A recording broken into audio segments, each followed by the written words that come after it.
समाजसुधारक आणि त्यांचे कार्यकाळ. दीनमित्रकार मुकुंदराव पाटील. जन्म 1885.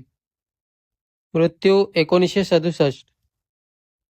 विष्णू केशव पाळेकर. जन्म 1888. मृत्यू 1967. आप्पासाहेब पटवर्धन. जन्म 1894. मृत्यू 1971.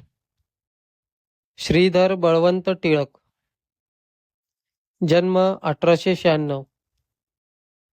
मृत्यू 1928. गजाननराव केतकर. जन्म 1898. मृत्यू 1980. साने गुरुजी. जन्म 1899. मृत्यू 1950.